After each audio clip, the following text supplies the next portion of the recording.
Well, hello, and welcome to the review of the patch notes from Back to the Port. And I am your host, I guess you could say. I'm the Galloping Major. So, obviously, jumping into the patch notes. But first of all, let's catch up with that chat. I did see some of you guys were quite busy. All right, Vas, how are you doing? Good to see you. Good to see you, Alex, as well. See you got yourself the Sea Freak, so hopefully she treats you well. Hello, Pint Guy, as well. Good to see you. Good to see you. That's sherry and Bovril mixture. I was very tempted to get myself a cup of Bovril just before the stream, but I think I've run out of time, so we're just going to have to deal with a glass of water on the side instead. Also, I don't think I've topped up the sherry since Christmas, unfortunately. Well, good to see everyone. Good to see everyone here. And Mr. McJob, good to see you as well. Shouldn't you be at work, Mr. McJob? Right. Obviously, some people are mentioning some things. Hello, Sniper Patch as well. Salute back to you as well. I'm gonna have to come up with some new emojis for the channel. We never know. So I guess the big news is obviously it's coming on March the 9th of Tuesday, simply because of International Women's Day being a public holiday on a Monday. Therefore, the development team aren't able to launch the patch on Monday. So this is a one-off, something to expect whenever there are public holidays in Russia, I guess you could say. But it does basically say it's a 3 gig update, which is quite large for a change. Well, definitely larger than it has been previously. Hello, Mix Game as well. Good to see you. Good to see you. Vaz, I grinded my butt off to get the Sea Freak last night, and then got distracted by the steel badges and forgot to play it. You got all of next patch to play her. So that just covers off some of the basic stuff regarding the patch. Obviously, it's got the usual downtime, which is 7 a.m. to 10 a.m. UTC. Now, normally for Europe, that doesn't really affect us because we're at work. It shouldn't really affect America's timeline because you guys would probably be still asleep. And I think the only people it might really affect would probably be more like Australia, those kind of time zones where obviously it's going to be their evening, their playtime. So it's only really going to be affecting the Australian playtime, I guess you could say. Obviously, we have the British heavy cruisers now becoming fully researchable, and therefore we have them basically. If you haven't got them, now you can start grinding them. We're also going to be looking at the Albemarle being unlocked. So that means you can now grind her, get her purchased, something that I'm going to be doing straight off the bat. She comes with radar, if you weren't already aware of that. It looks like it's the standard tier 7 radar that you get on American and British ships already. So it's got that 9 kilometer range. She's got 3 triple 8-inch gun turrets, torpedo launchers, and she's got a couple of those battle class destroyer turrets all over. Looking quite a pretty ship. And of course, I can't open it. Will this work? No. Sometimes it works, sometimes it doesn't. But yeah, it looks like quite a pretty ship. She's basically a Cheshire, but she's still got the catapult fighter launcher, so she hasn't got as many secondary turrets and probably has a slightly reduced anti-aircraft capability. Now, obviously we have the next campaign coming along, which is Okachov, I believe is the correct pronunciation. However, I still need to probably do a bit more research in regards to how that pronunciation is. Now, we do have a load of, I guess you could say, guff regarding why they chose the name, but in all honesty, she's pretty much a what-if paper cruiser.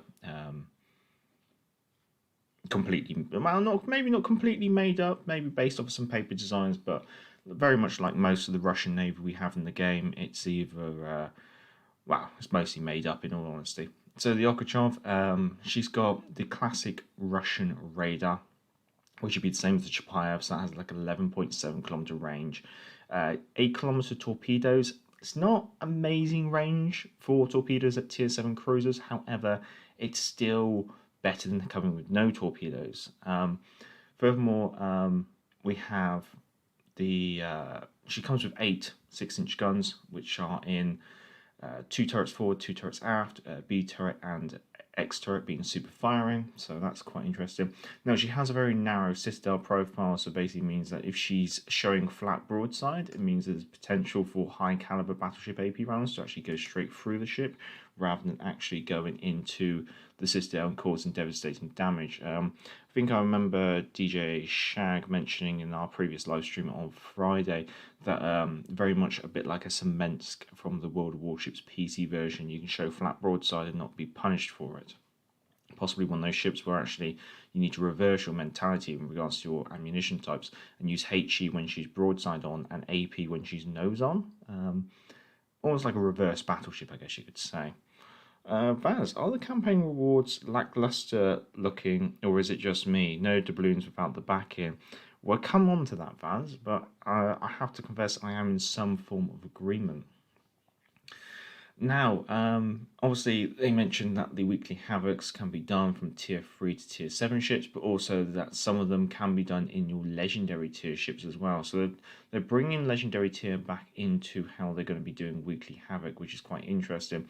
Obviously, there's the usual bit of blur here regarding that if you basically buy the campaign, you can then earn steel instead. So this is basically a way that if you want to earn steel without being a very competitive player or without undergrinding the game too much, you simply can just buy your way into it. Obviously, that will cost you 27,250 doubloons in order to earn as much as 1,225 steel. I'll let you decide whether or not that is worthwhile. Personally, I ain't doing it, so I won't be doing that in all honesty. Now, obviously, the big reward is at the Okachov, which is with anti-backing. Anti-backing staying at 2,500 doubloons. Each milestone can be skipped at 250 doubloons as well. Now, they've changed the breakdown of the results for a change here. And it's interesting to see they've broken it down, and very much like Vaz says, here it is. The amount of doubloons you're getting with this campaign is less, no, probably about half as much as you would normally get, I think. Probably maybe less than half. So it's quite interesting to see that they are cutting back on the amount of doubloons that they're giving away. It's something that I've been expecting for a while, I have to confess. So what this does mean is that actually, if you do purchase anti-backing and then get those doubloons back, then you are only looking at having to pay 1,750 doubloons for anti-backing, whereas I think the usual is about 1,250 if you use the doubloons that way. So it's interesting to see that they've done that change. Now, there is a breakdown here regarding what you get with and what you get without anti-backing, but what I've done is I've done a bit of a breakdown. So obviously with anti-backing, your total amount of rewards will be 15,363 doubloons. If you purchase the anti-backing, then the total amount of rewards that you'll be getting is 67,080 doubloons. And 80 doubloons worth. The difference between with and without anti-backing is 51,717 doubloons, which means that without purchasing anti-backing, you will only have access to a total amount of 22.9% of the total amount of rewards. Now, this campaign, it's the third lowest amount of rewards value since I've been taking records, which has been since October 2019. The total amount of rewards with anti-backing is just below average, and comparing the percentages wise, this is the highest percentage we've had locked behind anti-backing. So obviously I'm going to keep tracking this and seeing where we go with this, but it's starting to look like more and more of it's being locked behind a paywall in regards to the campaign in order to entice more people to get anti-backing, and possibly the amount of balloons that they're going to be issuing out to people is actually potentially being decreased as well. Alex, sorry, I have to go. Big family crisis, by the way. A tip for you is that maybe you should do streams when you play with viewers and do countings like Gecko. I won't do countings because I'm usually quite distracted with the chat. That's why I do the divisions. I do more of an interaction with you guys rather than let you guys kill me is always more fun, I think. But yeah, doing streams with other CCs, I am contemplating that, but the way I do my streams in regards to following the chat, I think I might struggle trying to communicate with another CC at the same time as playing and reading the chat. That's my concerns with that at the moment, but I will look into that more in the future. So obviously looking at the rewards, some of the big things that they have locked up behind insignias, accommodations, days premium. We're still getting winter big crates, even though we're going into spring. Commanders and things locked behind, available without, and then locked behind obviously is the balloons, some more insignias, more promotion orders. So it's interesting to see them. Hello, Warships Life. Fair enough. Have a good day. Now, when it comes to ranked, it's interesting that they've changed it in regards to that. They've changed it from being like a 2-week thing to now it's just a 3-day thing, and it's being broken down into 2 separate mini seasons. Each season is happening over a weekend. So basically trying to draw more players to play possibly at the weekend there, which is interesting as well, because that obviously means that you've been able to have most of the week in order to complete the weekly Havoc and the Shakedown trials and things like that. So when it comes to the weekend, you should have most of, say, the campaign stuff done, and therefore you're more available to complete, say, the competitive mode. Is the best way to put it. Now, okay, sorry, YouTube, so I'm possibly glitched, I'm not sure. So now when you look at it in that regards, it kind of makes sense that they're making it like that. Now what they are saying is that each rank is going to be irrevocable, but we don't know how many stars are going to be per rank. We haven't seen that. So potentially you could be say there's only 7 ranks. Everyone has to play together, so there's no like top league or bottom league. But potentially what you could be looking at is there's more stars between each rank, which mean that you're having to push through more in order to do it. Now, obviously, if you lose stars. If you win, you gain stars. And there's no redeeming factors for being a #1 player on the losing team. Obviously, rewards, nothing teased at the moment, but they do kind of say containers, promotional insignias, some more doubloons there, so potentially. And also, they are saying that if you complete it, you are looking at getting steel as a end reward. Now, the Season 10 is March the 12th to the 15th, Tier 4 ships. Season 11, 19th to 22nd, Tier 5 ships. And there's a bit more of a breakdown here regarding the generic rules, so I'll let you guys have a quick look at that while I catch up with the chat. Mixed gamer. Divisions work better for myself. Work better. Thank you, Mr. McJoe. I'm kind of working today, multitasking. You could say. Oh, very true, very true. Vaz. They really won't just let ranked die without killing it more, will they? I think they've simplified ranked. That would be my fault in it. They've trying to make it simpler to entice more people into it, and at the same time, they're probably trying to improve the amount of players going into it. I think the only thing that potentially I'm a little bit annoyed at is that all your previous progress in the previous season, remember the hardcore season, the really hardcore season that you were supposed to prove yourself in, all that progress doesn't count for anything this time around. That's the only thing that kind of bugs me a little bit. I kind of thought by making it a hardcore ranked that they're actually going to reward us for actually completing it. In this case, it doesn't seem like they've done that.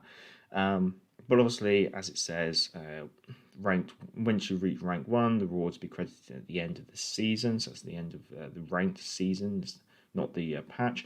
Destroyers are still limited to 1 per side / 1 per division. Okay, I can live with that because it looks like we're going to be limited to 5 players per team.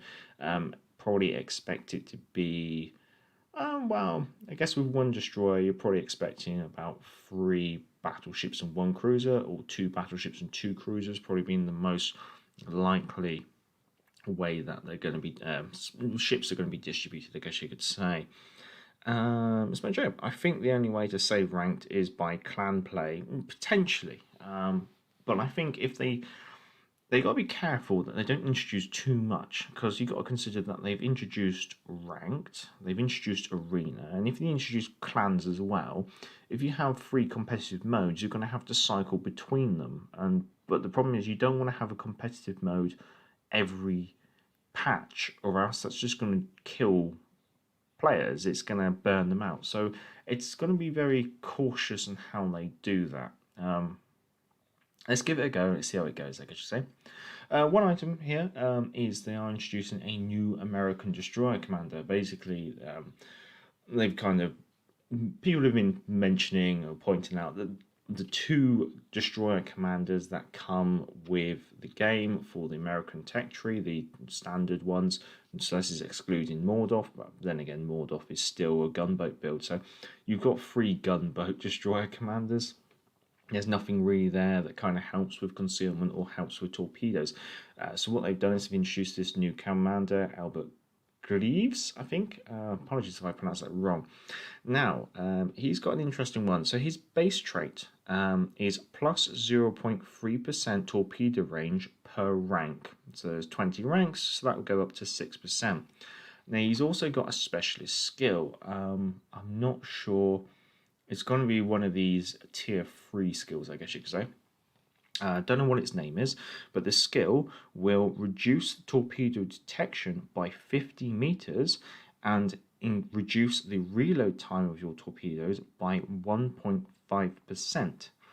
Some means you can rank that up 4 times. Some means in this case you can reduce your torpedo detection by 200 meters and you can reduce your reload time by 6%. Now, running the numbers, I've looked at, say, like a Mahan, and I think if you take Greaves, spec him out for concealment, and then probably stick on as much concealment commander inspirations as you can, so that'll be Eric Bay, Schwertsky if you have him, I think you can actually get a Mahan at tier 5 to be able to stealth torpedo. Your stealth torpedo is not going to be amazing, but it's better than what it is at the moment. At the moment, the Mahan, the base detectability and the base torpedo range, the difference is about 400 meters in disadvantage to the torpedo range. But there are some interesting traits, and especially when you consider that there are some torpedo boat American destroyers out there, very much like the Benham and the Sims, I guess you could say. It's going to be interesting to see how this changes those destroyers up quite nicely. Vaz. I can't wait to put the new USN Commander on the gearing and get its torpedoes over 20 kilometers. You'll have to reverse from the spawn to take full advantage of the range. Oh, good lord. To be honest, the gearing would probably really benefit from that torpedo reload reduction, actually, in all honesty. Alex, well, that would be insane. Gearing would literally have infinite torpedo range. Vaz on Shards, you could send torps for A and to Cap C. Just send torps across the entire map. Oh, you could do that already with the gearing. So yeah, this could be quite an amusing build for the gearing. Yeah, no, I like. Stop it, guys. You're giving me bad ideas. Right, obviously, as we've been anticipating for a good while now, some of those rental legendary ships are now actually coming into the game. We now have Conqueror and Gearin. They're going to be arriving in the Bureau. I don't think we need to say any more. We've kind of already seen these ships. We've already played these ships.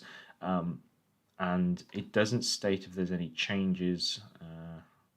I can't recall any changes. So I'm covered. Now, it's also worth mentioning that they will be tidying up the Bureau. So any projects that you have completed are now going to be moved into the archive. So that's going to be tidying up a little bit. Hello, Capscup. Good to see you.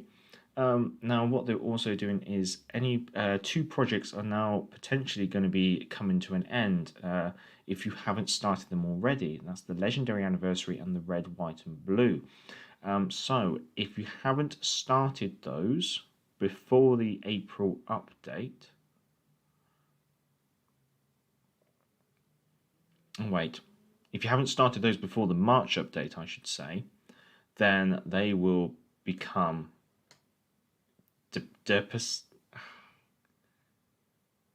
Deprecated? Decapitated? God knows. They're going to be removed, basically. They're going to be closed off. So ideally, what you want to do is, if you haven't started them, is to start making a start of them. And then with the launch of the April patch, any players who didn't start them will no longer be able to do so.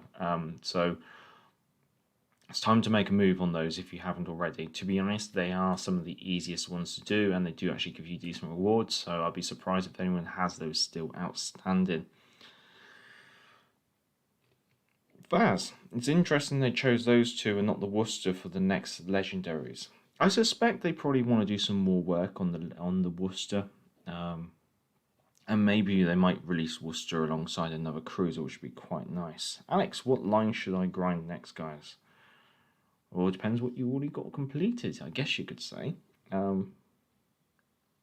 Anything British would be my bias.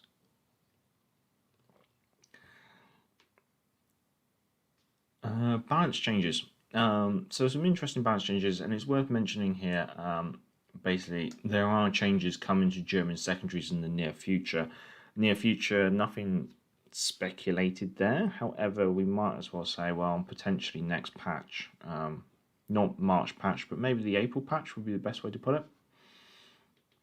Now, with the Bismarck, they're improving the accuracy, they're improving the guaranteed ricochet angles, all the way up to 65 degrees.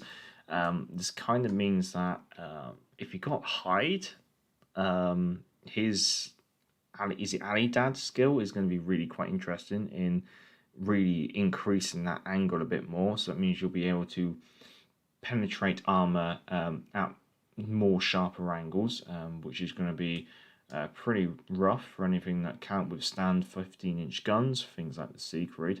Also, the penetration of the shells has been increased. That means the shells are going to travel further into the ship, or go through more armor as well, which also means that it's potentially going to be able to get more likely to get citadels on angled targets. Now, Azuma, long expected buff. Here it is. So we've got a 3-second reload buff. See, her reload speed is 26 seconds. 3% of that is only 0.78 seconds. No, I'm being a potato. Pardon me. Her accuracy has been increased by 3%. Her redship's been decreased from 13.9 to 10.7. Okay, that's just making her a bit more competitive for the rudder shift then. She can be a bit more kitey. Angle of the AP shells has been changed from 45 to 50. The repair party now regenerates 20% more HP. So they actually haven't touched her reload speed. I must have misread it. I do apologise. I thought they touched her reload. No, she's still got a 26-second reload for 11-inch guns. Good lord. So they haven't actually done anything that would potentially increase her DPM in any way, apart from, I guess, maybe more accuracy means more stuff's going to hit, but they haven't changed the reload, no. Interesting. But she's only got 11-inch guns, so that change in AP angles isn't a massive change considering she's only got 11-inch guns. More HP is quite good considering she can be quite squishy. Rudder shift is helpful because that does make her a bit more kitey. It means that you can play a bit more loose, I guess you could say. Improving the accuracy. Okay, fair enough. Vaz is saying British heavy cruisers. Part of the guy is saying looking forward to testing the Bismarck after the buff. Yes, I have got to probably play the Bismarck for them. Capscope got head out. See ya. Thank you for popping along. Much obliged. Alex, I don't know. The citadels on those British heavy cruisers is massive. They are so weak. Yeah, no, that is true. But I think that just means you have to adapt a playstyle for it. That's the thing. There's two types of ships. There's either ships that are already accustomed to a playstyle that you're used to, or there's ships that have a new playstyle that you have to try and adapt to yourself to. I think that's always the mix that you have to do. Vaz, man, I see 2 Bismarcks in every single Tier 7 game now. They're going to be 5 aside every match if they didn't. It didn't need a buff. Yeah, it's quite amusing to see how many Bismarcks there are nowadays. I think the game capture that I did with the Siegfried had about 6 Bismarcks in that game, or something. Something almost as ridiculous. Bismarck Job, the Azuma will still suck in my opinion. Yeah, I was expecting a reload buff. In all honesty, I was expecting our reload to be reduced to about 23 seconds, but they haven't done that. So she's not. She's going to be very similar to where she is now. Doesn't really make much of a difference, I gotta say. Casey, good day. Good day to you. Good day to you. I should always plug, if you can, give the stream a thumbs up. It'd always be much obliged. It helps promote the stream and everything else like that. Now, obviously, some things that they've done is they've moved the spawn points on the shards map, just because of the legendary tier ships. Because basically on that map, if you remember, it was a little bit pants in the way that in the legendary tier ship you get spotted straight away. Now, there is a redeem code hidden in the patch notes. If you haven't got it already, it is in the description. So, you can check it out after this, or you can check it out now and open it up in the new tab. But down in the description is the code, so you can copy and paste it, and also the link. So that hopefully that makes your guys' lives a bit easier. Also, I should have mentioned down in the description is the link to the patch notes if you wanted to read along at the same time. The redeem code will grant you 12 victory camouflages, which is fair enough, fair enough.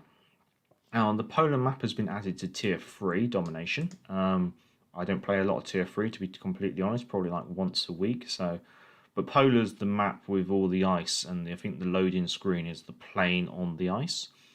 Now the active duration of consumables can no longer be less than 1 second. I'm not quite sure what this is in regards to. Consumer at wrong times should the player have high ping. This was done mostly to prevent bugs and possibilities of consumables exhausting at the wrong times should a player have high ping. Not, yeah, it seems like it's more of a background change rather than a big change overall. Let's see, where did I get to? This one, Joe, reload would have been best. Yes, definitely. Reload on the Zuma would have been better change. Alex Siegfried is a Zuma with torps and better sonar. Yeah, but the Siegfried's got a thinner bow, thinner stern armor. Also has 15-inch guns and less of them, so the DPM is not massively different. Yeah, you can punch harder, but also you got to remember the Azuma's got better fire chances, so the Azuma can be quite a nice HE spammer. Partly guy, German question. My Bismarck has 19-second rudder shift and 850-meter turn circle versus my Vanguard with 12 seconds rudder and 850-meter turn circle. However, Bismarck feels more easy to turn than Vanguard.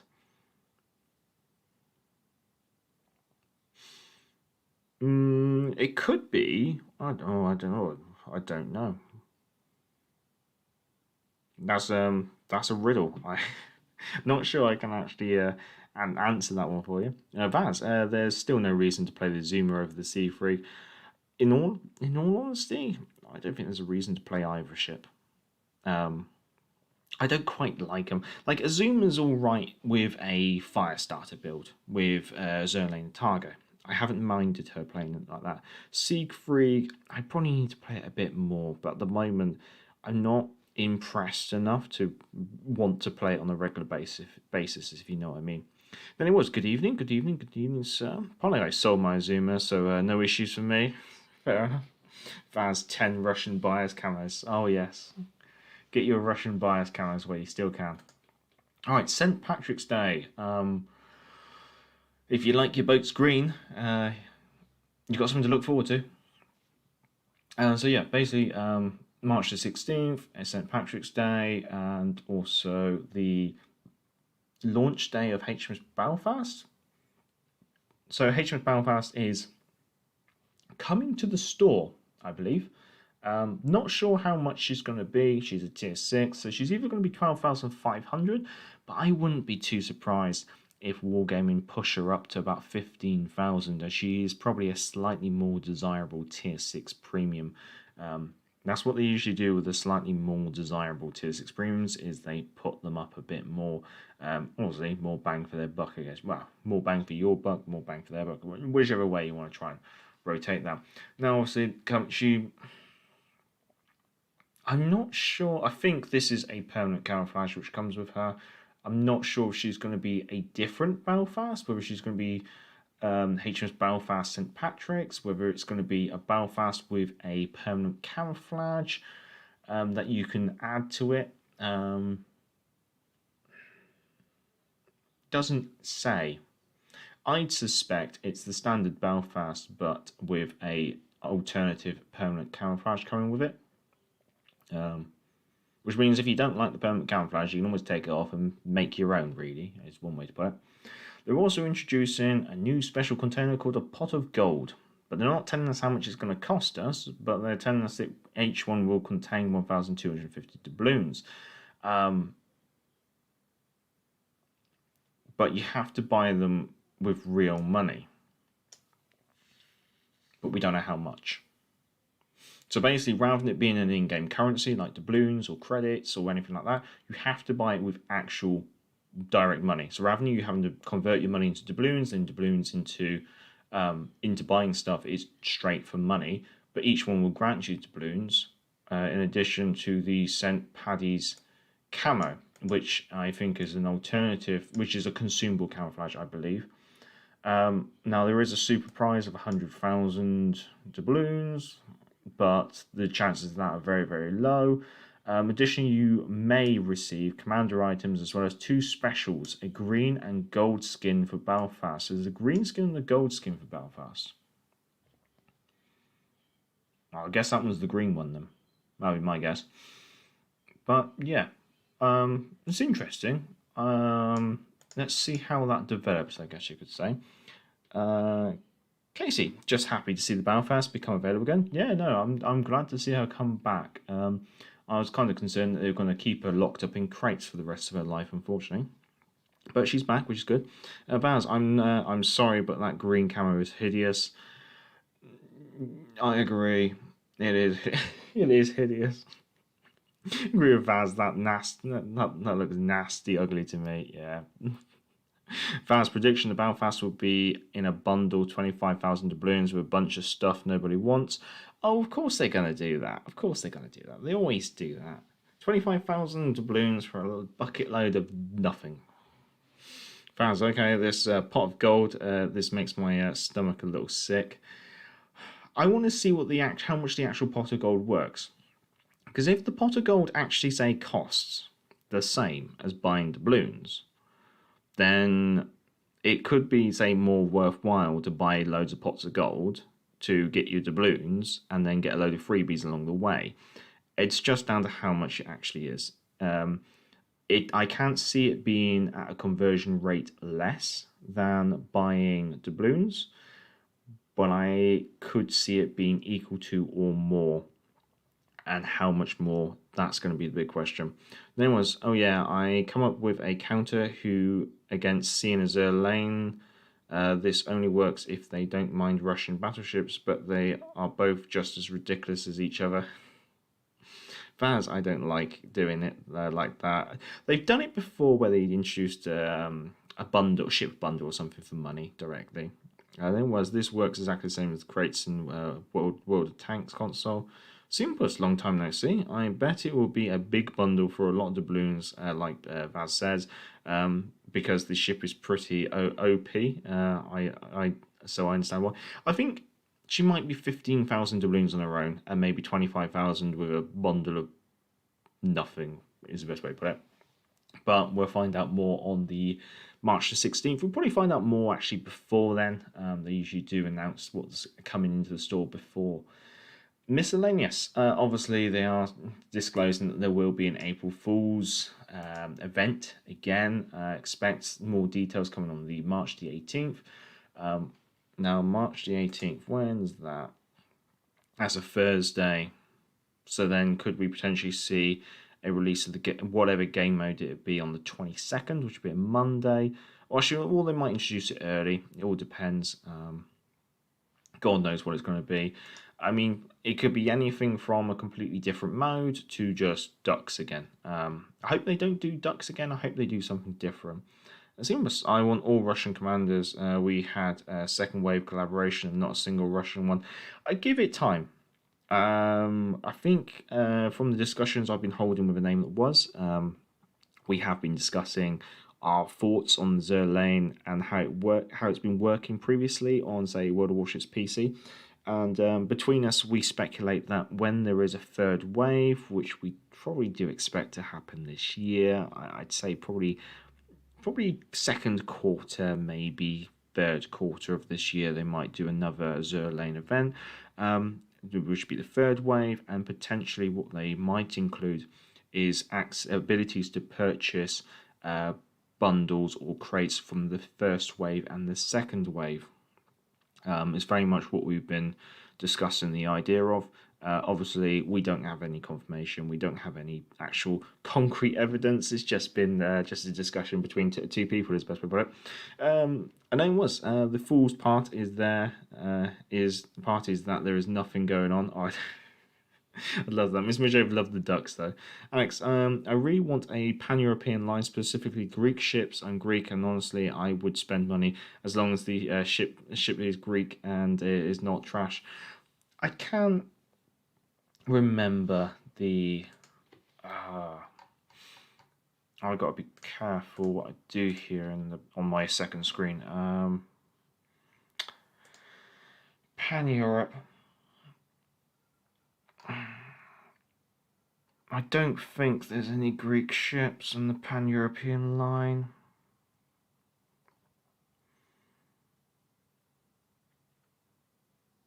Is that Greek? Oh, no, if she is Greek, I don't think she'll be arriving. What's this one? She's Austro-Hungarian.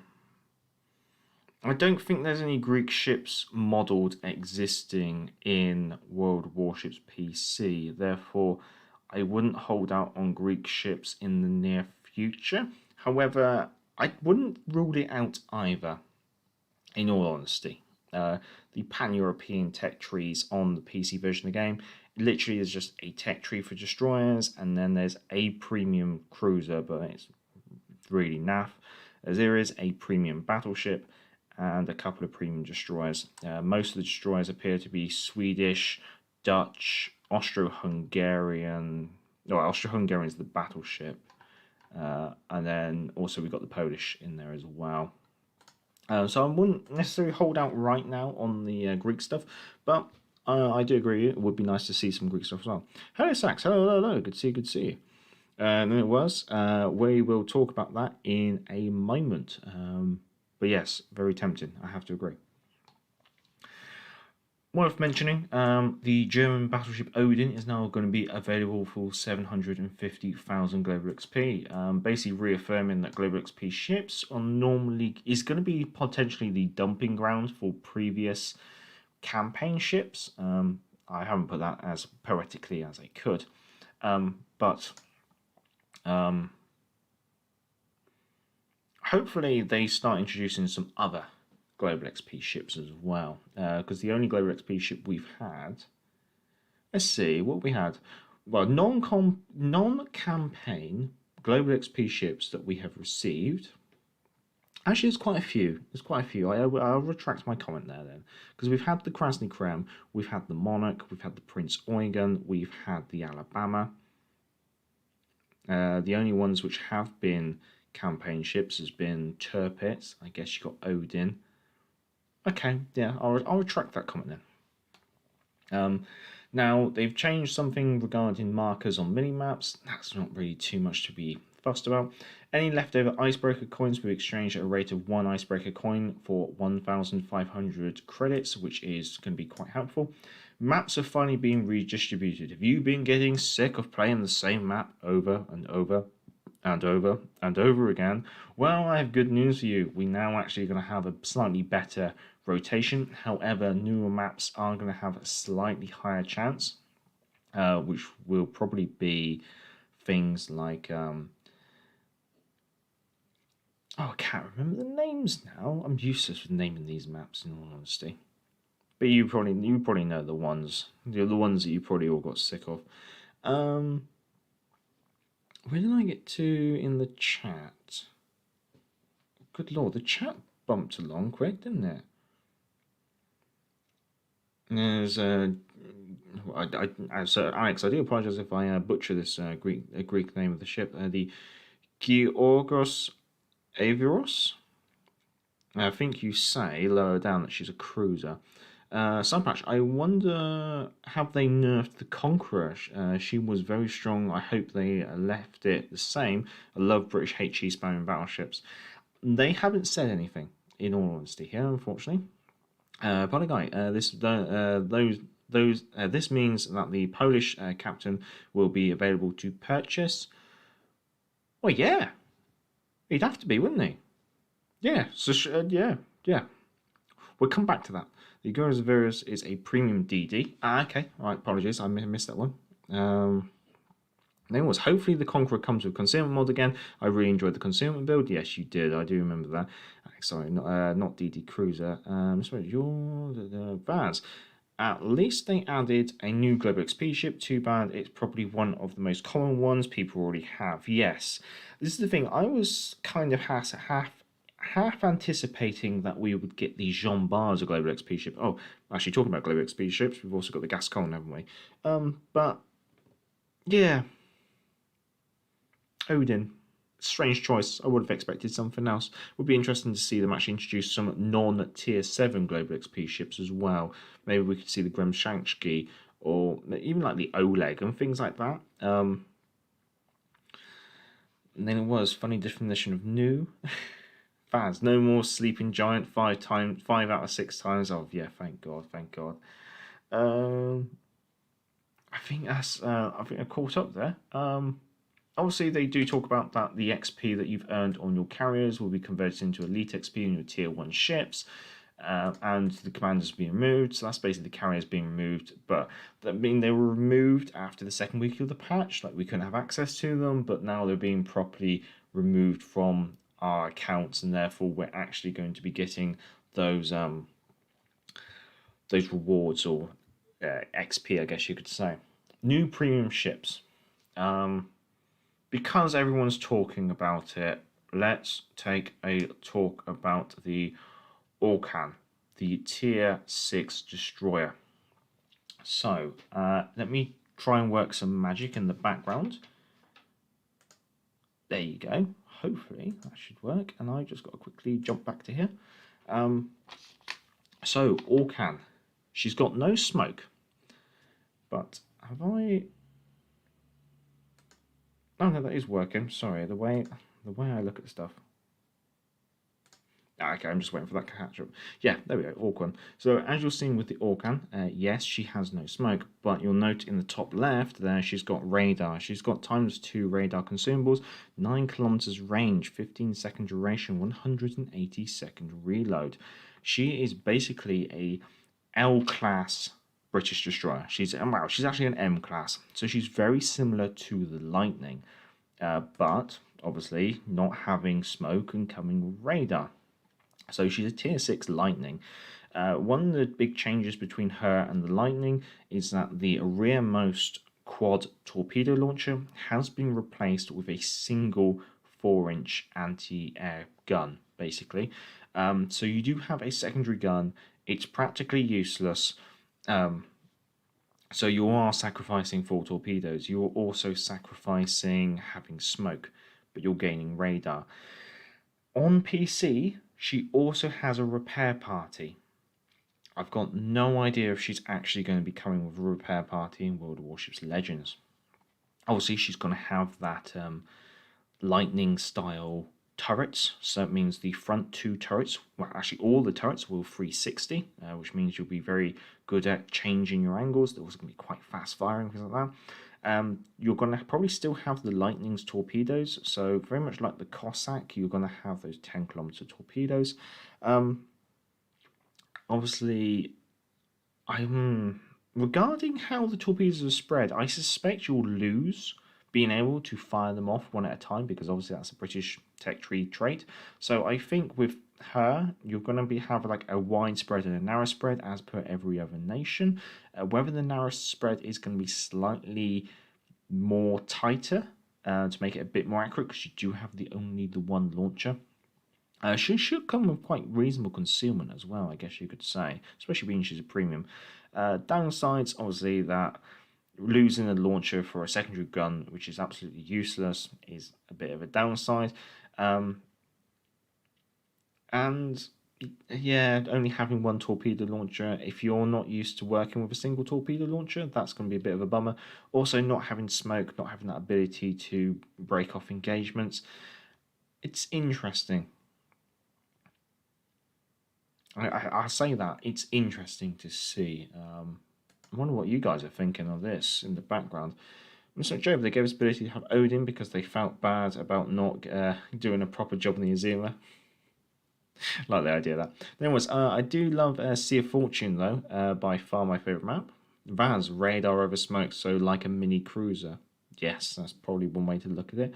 Alex, I want the new Italian battleship as a new Global XP ship. Love Italian ships. My grandfather is Italian, or gran is Italian. You can start to see the bias now.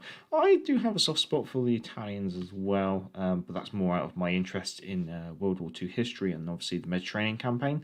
And so, yeah, I'd like to see more Italian stuff come. I mean, they did. I think someone. Obviously, Italian battleships are coming out on World Warships PC, but I don't think we could. Well, I wouldn't say we should be expecting them anytime soon. I think with Italian battleships, they're going to have to go through a bit of testing on PC. The reason being is they come with SAP, and they also have the high tier ones have exhaust smoke. So it's going to be interesting to see how they work on PC. So I don't think they're in any rush to introduce them to World Warships Legends as yet. So I should say. No smoke. Sax, cover your ears with aircraft carriers coming. Yeah, I think that's the downside of her, definitely. Vaz, I was fully expecting the Roma to be the next Global XP ship.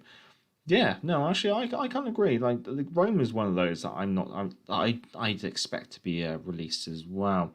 And then it was so British in everything but name. Well, she was originally commissioned as HMS Mahad Mahmadan. Myrmidon, HMS Myrmidon. She was released as, and she was financed by an event which was held on the St. Helens Islands. She was basically purchased by the British public, built in British yards, and launched as British, but then handed over to the Free Polish Navy, who then operated her, and she was sunk by a German submarine, probably about only a year old.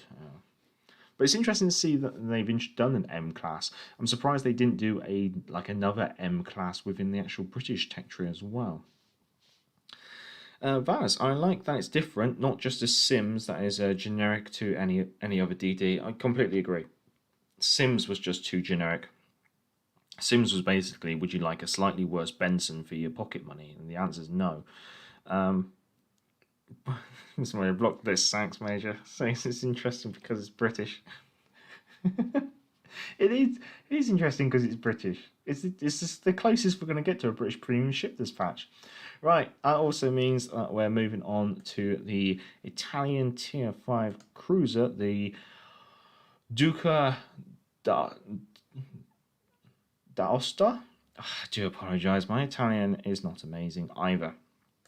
And taking a quick look at her, she's an interesting one, I guess you could say. She's coming at tier 5. Looks like she's going to be quite fast, possibly doing about 36 knots. She might be able to equip hydroacoustic search. That'll be interesting if she can. Torpedoes, obviously Italian torpedoes, very long range, quite a short reload speed, but very slow. Those Italian sea mines strike again. Looks like the main battery is high velocity, but looks like she might have a very low fire chance. So she's not going to be a HE spammer. Torpedoes look like they might hit hard though, but the traverse speed of the turrets looks to be quite poor. And her AP looks pretty mediocre as well. Just by going over that, I'm not really expecting much out of her, in all honesty. I think out of those two, I think my preference would be the Orcan. And I think, as we were potentially discussing, what this does mean is with the Orcan coming out, we haven't got any confirmation that there's pan-European commanders coming, which means that Schwersky, I guess you could say, will be coming with that destroyer.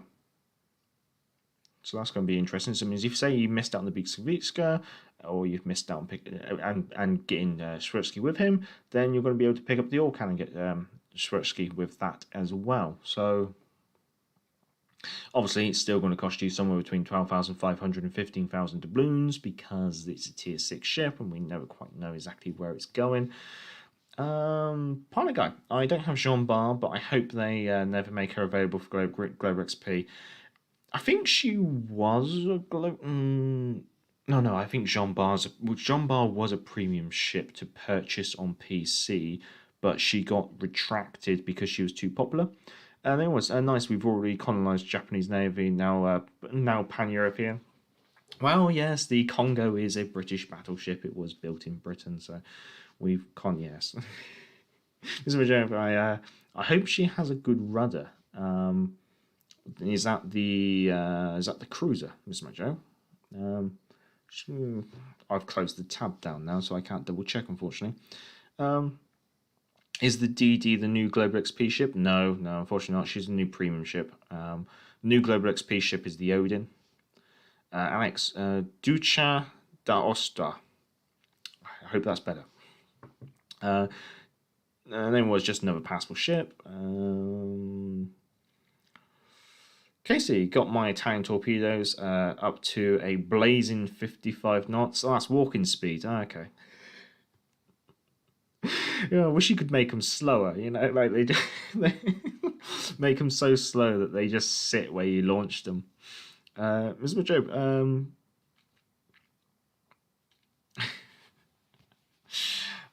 right, I think. Right, well, that just leaves the bug fixes. And so the bug fixes, there's nothing really here. At least nothing here that I've personally experienced myself. Obviously, it looks like some people were not receiving their devastating strike medals, even though they were actually carrying out a devastating strike, so that's apparently been fixed. Initial game client loading screen took too long after launching the game from a suspended state. Okay, yeah, actually, no, I have experienced that. It does take a long time to launch the game nowadays, especially in comparison to when the game first launched. But then again, the game files are a lot larger. I've noticed that I haven't even actually switched back to the. There you go, back to the desktop. There we go. Oh, almost a professional streamer, almost. One thing they've done, proper meticulous skill showed an incorrect enhanced secondary target duration in the loadout menu. Okay, well, I've never really noticed that. Incorrect information about detection when firing secondaries was removed from the loading UI as it was not factually true. Secondaries do not affect the visibility of your ship. I think Vaz mentioned this when we were looking at this in the last stream. I think me and him had a back and forth during the stream regarding how secondaries and detection, and we noted that the secondary detection range was actually the detection range of your ship anyway, and it didn't have anything that made any sense really. Cheerio, Planet Guy. Thank you for popping along. If you can, give it a thumbs up before you go. There's a rare case of PlayStation players not being able to reconnect to the game when signing back into PSN. I guess that will affect people who have internet dropouts, I guess, because that would obviously kick you out of the PSN potentially. And also there's a rare case where the camera started in the battle zoom level at the countdown screen. Okay, fair enough. I haven't experienced that myself. So all in all, it looks like an interesting patch. The Orcan Okay, I'm going to confess I am actually looking forward to that. Miscellaneous changes. No, not really anything there. Obviously, the Belfast coming back. That is interesting for those of you who did miss out on the Belfast. It's amusing to see that they've used the Norwegian fjord as the background for the Belfast. So it probably shows how long ago they started to make the development changes in bringing the Belfast forward, I guess you could say. Obviously, as I've mentioned, down in the description is the actual redeem code and the redeemer, so you can always use that. The changes, I think the Azuma, there's some nice changes, but I really think her reload speed needs a little bit of a tweak, at least maybe 23 seconds, 26 seconds. They haven't done anything to really change something like the glaring issues with the Azuma, I guess you could say. Bismarck changes. I don't really play the Bismarck much. If you do play the Bismarck much, then I guess this would be quite beneficial to you. The Gearing and the Conqueror coming to the Bureau. Yeah, no, I like that. I'm going to be trying to pick up both of those as quickly as I can. New American DD Commander, which is buffing torpedo range, torpedo reload speed, more torpedo reload speed, plus concealment with fragile threat. Yeah, okay, it doesn't come with twist and track, but if you play torpedo boats without twist and track, then this could be a potentially interesting commander for ships like the Benham and the Gearing, as well as, well, I think with the Gearing, you're not really too fussed about the range. You're more fussed about getting that reload speed down. Now, the changes to ranked look amusing. I think they're just trying to get more people through the door on ranked. I think I want to play it and see what it's like. But at the end of the day, it kind of feels like they're hitting the hard reset button on ranked, and they're going to try and start it off again. I think they've realised that the current way that they were progressing ranked was basically drying up the player numbers, and even introducing steel isn't enough to get more players through the door on playing ranked, and so they need to actually kind of reduce it a little bit more, make it a bit more tempting for people to play it, and making every rank irrevocable is interesting. It's just how many stars they're going to be assigned to each rank that I don't know. It could be that they've made it less ranks but more stars, and therefore it's just as grindy as it's been previously. Campaign wise, a lot less doubloons being rewarded to you. More of the rewards are being locked behind amity backing. You're getting the only 22.9% of the total rewards without amity backing. So yeah, they're definitely shifting more stuff behind the paywall and rewarding you less income to actually spend, I guess you could say. This is I'm going to be intrigued to see how it goes next patch and doing my comparisons again and seeing if this is a general trend. It's something I've been expecting them to do, like trying to entice more people to spend more money. Let's see how it goes. And obviously, the Russian cruiser coming to the game. She looks interesting, I guess you could say, but more than likely, she kind of feels a bit like a thinner Chapayev with better torpedoes would be one way to summarize it up. And to be honest, I've got so many tier 7 premium ships from campaigns, I find it difficult to get excited about a tier 7 premium campaign ship. I kind of like to see some other nation, well, not some other nations, but some other tiers. That's what I'd maybe like to see. But then maybe I'm just being grumpy. British Heavy Cruisers now being completely researchable. Yay! I'm looking forward to that. Looking forward to playing the album more. But yeah, 3 gig update. So let's quickly try and catch up with the chat. Pilot guy's gone. There was. They seriously introduced a American torpedo commander at the same time bringing Gearing. Oh god, people are going to use it as a pure torpedo boat. Well, I think with the Gearing, Gearing's guns are already quite good. So potentially you could put a pure torpedo boat commander build on the Gearing and still play her as a hybrid. That's potentially something I might be looking at. Alex, to be honest, they need to buff the Missouri. It's literally just the Iowa. Why would I want it? Because she has the same credit earning potential as an Alabama, and she comes with radar. But yeah, I kind of agree with you. But at the end of the day, how much more different can you make an Iowa from an Iowa? It's they are the same ship at the end of the day. The difference is historical differences aren't that massive if you stick within the time period. And then some people will treat the gearing like it has no guns. Oh yeah, playing like a Japanese assault boat. Yeah. Fans, people are going to reverse spawn in the gearing. Uh, no, at name that was you. You for them behind. Oh, what torpedo them from behind the Yamatos. Uh, Mr. Joe, I always laugh at the American DD players who use their torpedoes in the fight. Yeah, yeah. I personally could care less about steel. Kind of personally agree as well at the moment. Mr. Joe, 30k steel just for bragging rights, in my opinion. Yeah, but it depends. Like, yeah, some of it's bragging rights, and some it's like is either bragging rights of I play the game a lot, or I play the game well enough that I end up coming high up on tables. But also, it's bragging rights about how big your wallet is because you can just spend 27,000 doubloons and start grinding out steel straight off the bat. So Sachs, other tier campaigns are a must in my opinion. Yeah, no, I completely agree. Baz, I'd like to see a tier 5 campaign ship just for the kicks. Yeah, but this is the thing, like why does it always have to be a tier 7? Having a tier 5 campaign but just give us more rewards along the way would be just as worthwhile as a tier 7 campaign. That's all they have to do, really, in my opinion. I think Belfast was the last tier 6 campaign. That was last year. Yeah, I think you're right. I mean, we might have got the Oleg somewhere in between, which was like a tier 2. I think we had like a peace and quiet campaign where we had a bit of a break and we got the Oleg. But yeah, Belfast was the last tier 6. Greedfast, I would like to see tier 4, 5, or 5 and 6.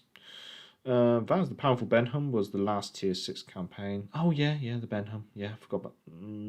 Was the Benham a campaign? Yeah, she was a campaign ship. Yeah, you're correct, Vaz. Even the other awards like the promotion orders cost way too much steel. Yeah, exactly. Like, at the moment, there's not enough rewards there to really entice steel. Right, I've caught up with the chat, so unless anyone has any more questions, I'll probably call the stream there. Obviously, I'd like to say thank you to everyone who has come along, much obliged. If you can, give the stream a thumbs up, it always helps with promoting the channel, promoting the stream. I think most of you guys are subscribers, but if I can convince anyone that they would potentially like to subscribe for a free subscription, then feel free to do so. So always down in the description is the email address for sending in your game captures if you want to be featured in the community spotlight video on a Monday. And there's also a link to Patreon if you want to support the channel on Patreon. I should also plug if you want to ask me anything outside, well, ask me anything in general, there is a 1K Q&A community tab which is closing tomorrow night. So if that interests you, you can literally just ask me anything and I'll vet the questions. Oh yeah, I forgot about the that ship, just a sign of how good it is. The Benham, yes.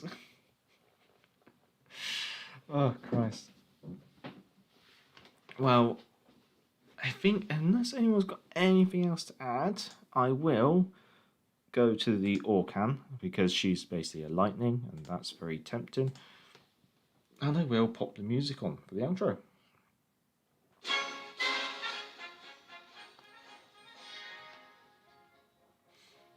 So, thank you everyone. Thank you.